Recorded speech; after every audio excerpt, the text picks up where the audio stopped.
In this video, we're going through chapter 8.4, which is the word problems that deal with distance, number problems, and amounts and cost. So I am just going to help you get the problems set up in the video and then provide you with the answer. I won't do all this stuff in the middle because getting the problem set up is normally the hardest part.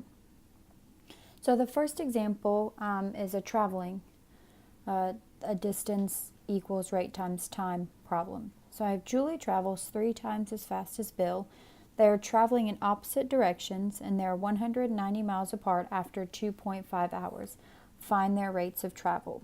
So the first thing is I always have to set up 2 variables. So I'm going to have an x and a y. Now the question will normally tell you what variables to set it up in this very last sentence, normally where they actually ask you to find something. So it says find their rates of travel. So I know that x and y are going to be their rates. So x will let be Julie's rate of travel, and then y will be Bill's rate.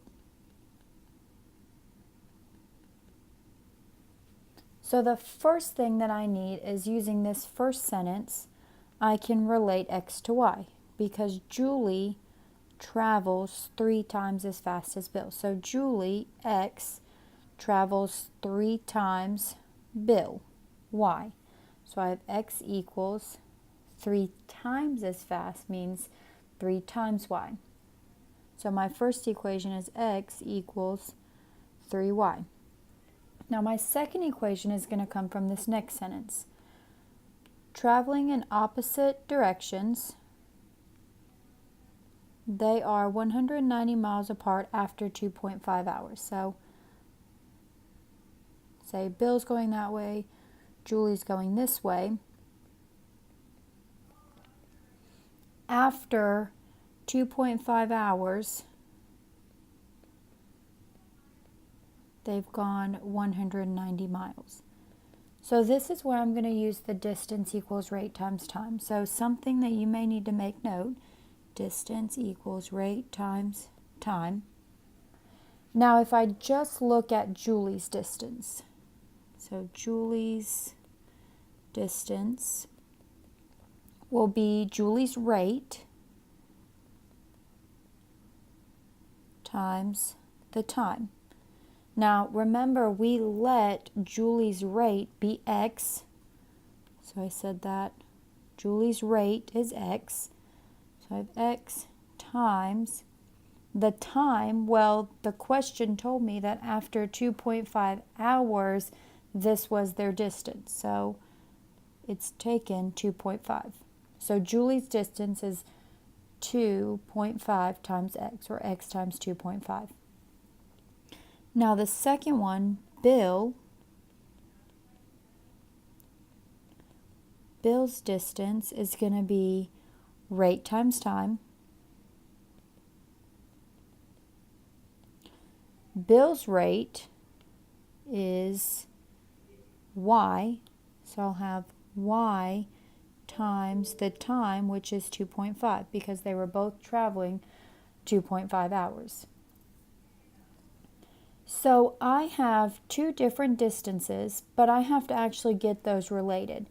Now in this sentence, it tells me that they're 190 miles apart. So they've both been traveling in opposite directions. Their total distance is 190. So that means Julie's distance plus Bill's distance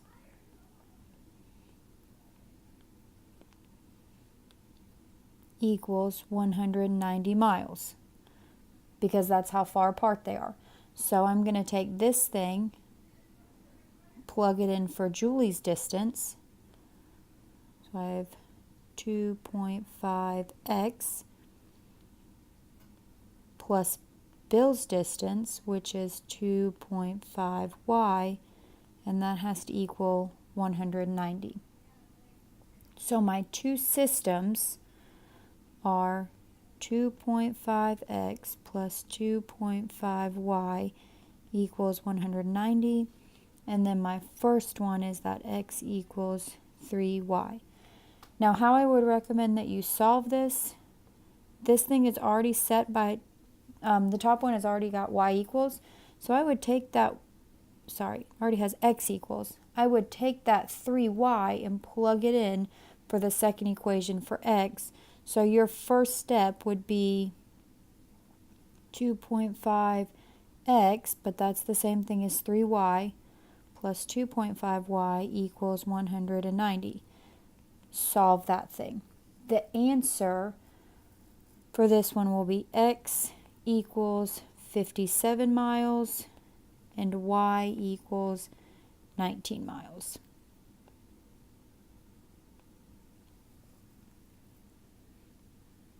All right, so the second one, the length of a rectangle is 7 feet more than the width. If the perimeter is 194, what is the length and width? So I'm going to draw my picture. Now it says that the length of the rectangle means equals, the length of the rectangle 7 feet more than the width. So I have the length is 7 plus w, and the width is w. So my first equation is going to be this one in orange. Length equals 7 plus w. And then the second one is going to be the whole perimeter part. Well, the perimeter, let's write that off to the side. Perimeter equals 2L plus 2W. However, we know that the perimeter is 194, so my equation is going to be 194 equals 2L plus 2W. So, again, I have one variable already solved for. I want to plug this thing in for L. So my first step would be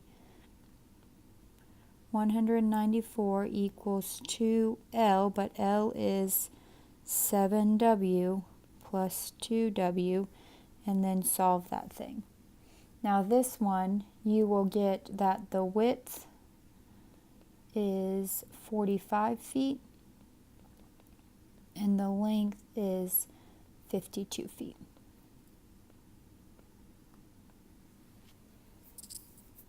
Okay, so my last one. Sharon is working her way through school. She works 2 part-time jobs for a total of 28 hours per week. Job A pays $5.90 an hour. Job B pays $7.10 an hour. How many hours did she work at each job the week that she made $177.20? A whole bunch of information.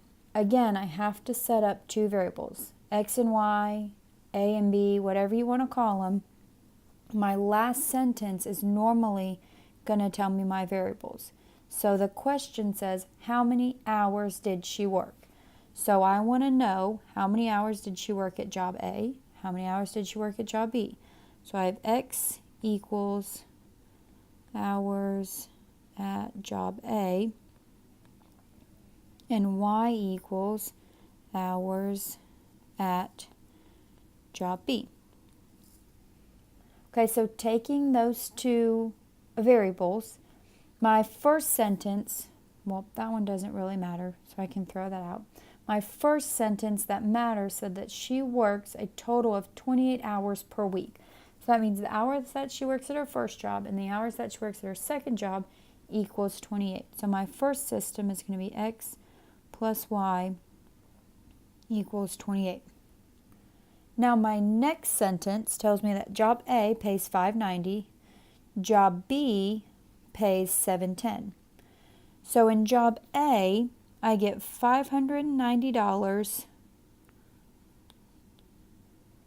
I get $590 per times hours, which is x, because that's hours at job A. So I have 590 times x.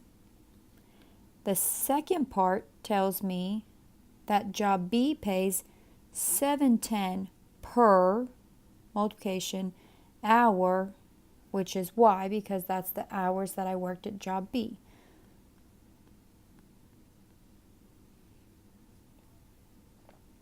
Now this is money, because I get $5.90 each hour I work at job A, $7.10 each hour I work at B.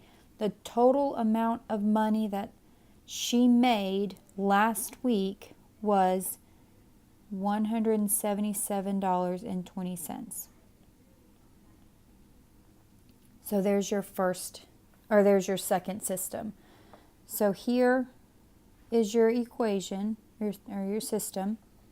Now you could do this one of two ways. You could set it up with elimination and multiply the top one by negative 590 or negative 710 to get the x's or the y's to cancel out.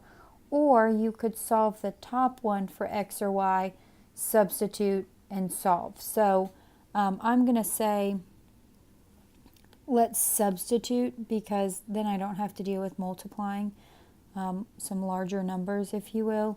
So I'm going to substitute for x, or solve for x, and then substitute it into the other one. So I will minus y, I'll get x equals 28 minus y. I'm going to take that thing and plug it in to where there was an x. I'm going to replace it with that 28. So I'll have 590 times x plus y equals 177.20. So I'll solve that thing, distribute, combine up like terms, and then the answer I will get out will be x equals 18 hours. So that'll be, she worked 18 hours at job A, and y equals 10 hours at job B.